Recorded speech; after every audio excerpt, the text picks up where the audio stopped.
अगला इसमें है भारतीय राज्य व्यवस्था, शासन व्यवस्था एवं भारतीय संविधान। इसमें आप देखेंगे कि संविधान से चीजें पूछी जाती है, राजनीतिक प्रणाली से चीजें पूछी जाती है, राजनीतिक प्रणाली,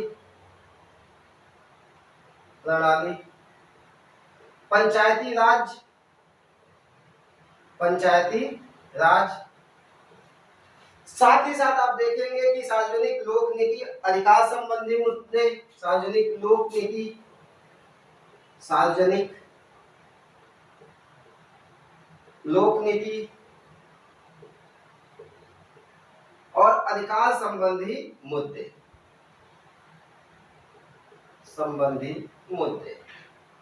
यहां से क्वेश्चन आपके पूछे जाते हैं भारतीय। और इसमें क्वेश्चन की संख्या होती है 12 से 15 और ये सबसे इजी पोर्शन होता है। जीएस का सबसे इजी पोर्शन भारतीय राज्य व्यवस्था एवं शासन व्यवस्था है।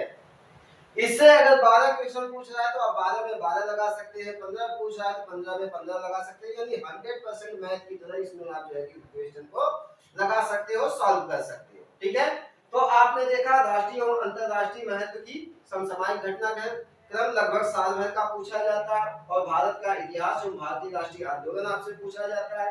भारत एवं विश्व का भूगोल पूछा जाता है, उसमें भी प्राकृतिक, आर्थिक और सामाजिक भूगोल। इसी तरह से आर्थिक एवं सामाजिक विकास,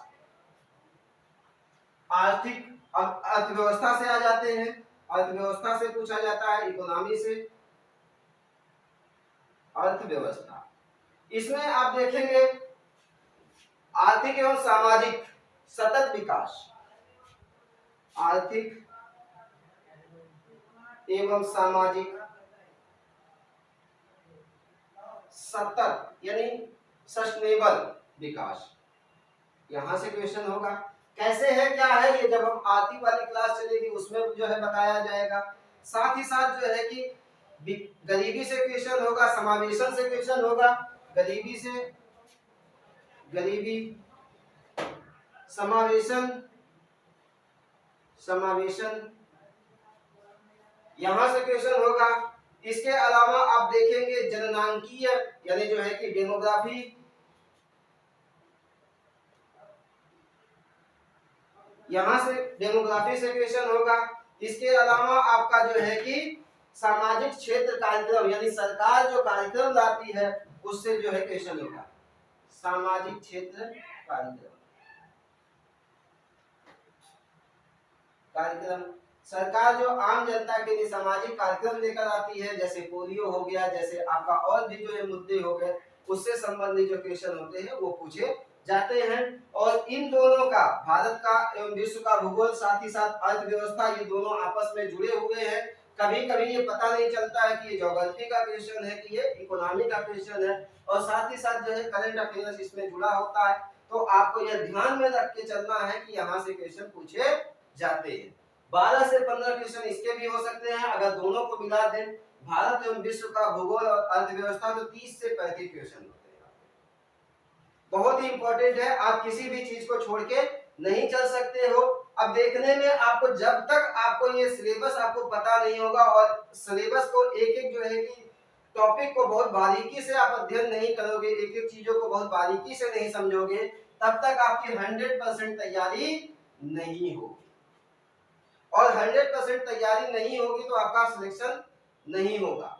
और जो है कि इसमें अब आ जाता है पर्यावरण एवं पारिस्थितिकी, इन्वायरमेंट एंड इकोलॉजी से क्वेश्चन पूछता है, जिसमें जैव विविधता एवं जलवायु परिवर्तन से संबंधित सामान्य मुद्दे होते हैं जो चर्चा में चल रहे थे, जैसे ग्लोबल वार्मिंग हो गया, किसी क्षेत्र में जो है कि गर्मी का बढ़ना, गर्मी का घटना, पर्यावरण से संबंधित जो मुद्दे हैं उससे क्वेश्चन आपका पूछते हैं।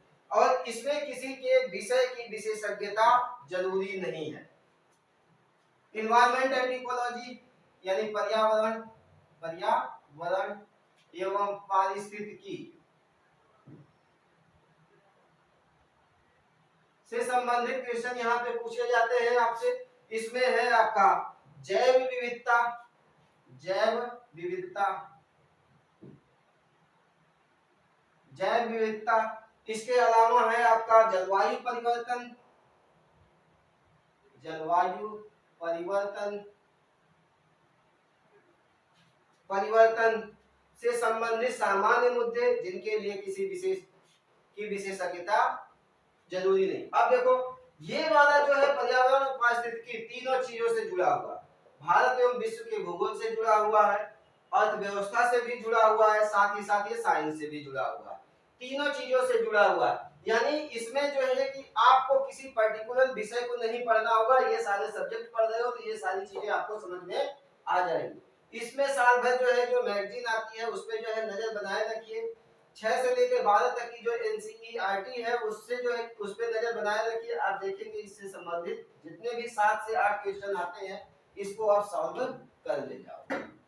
अब एक आ जाता है आपका सामान्य विज्ञान, जनरल साइंस, सामान्य विज्ञान,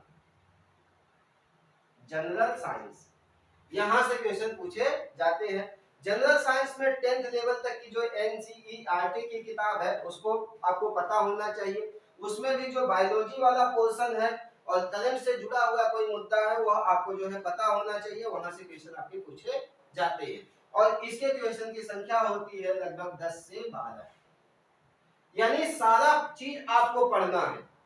आपको पूरा करंट अफेयर्स पढ़ना है, आपको जो है कि भारत का इतिहास पढ़ना है, भारतीय राष्ट्रीय आंदोलन पढ़ना है बहुत बारीकी से, बहुत ही महत्वपूर्ण टॉपिक है आपका, मेंस में भी बहुत ज्यादा ये काम आएगा। भारत एवं विश्व का भूगोल पढ़ना है, यह भी बहुत महत्वपूर्ण है, इसके बिना जो है कि आपका काम चलने वाला नहीं है।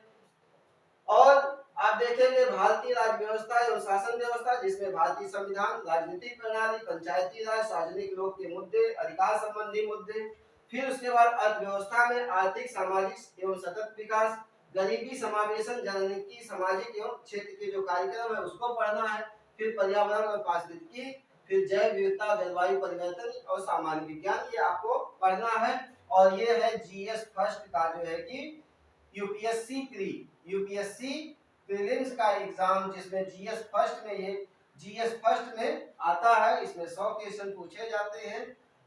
मैंने इससे संबंधित ये 2 वीडियो हो गई है। अगर आप लोगों को ये वीडियो समझ में आ रही हो तो अगर आप हमसे जो है मतलब कांटेक्ट करना चाहते हैं, आपको लगता है कि हमारे जो है कोचिंग से जुड़ के आपको काम करना चाहिए, तो दोनों लेवल पे हम जो है काम कर रहे हैं। आपको गाइडेंस देने के लेवल पे भी काम कर रहे हैं और यहाँ पढ़ाने के लेवल पे आप हमसे संपर्क कर सकते हैं 9654874468, इस नंबर पे संपर्क कर सकते हो। अगर आपको पर्सनल गाइडेंस चाहिए तो उसमें भी जो है नॉमिनल शुल्क के माध्यम से आपसे हम गाइड करेंगे आपको। और आपको पर्टिकुलर क्लास चाहिए तो सुपर 15 का बैच हमारे यहाँ चल रहा है, जिसमें मात्र 15 बच्चों का हम बैच बनाएंगे, कई बैच बनाएंगे 15-15 बच्चों का। उसमें जो है कि मात्र 15 बच्चे होंगे जिसमें आपको बहुत बारीकी से हर चीजों को पढ़ाया जाएगा, समझाया जाएगा। आपको इतनी प्रैक्टिस कराई जाएगी, 24 घंटे आपको प्रैक्टिस कराई जाएगी ताकि आप जो है कि 12 महीने से लेकर 18 महीने का समय दें और आपका जो है कि pre mains and interview final selection आपका हो और आप हंसी खुशी जो है कि इस तैयारी को एंजॉय करें।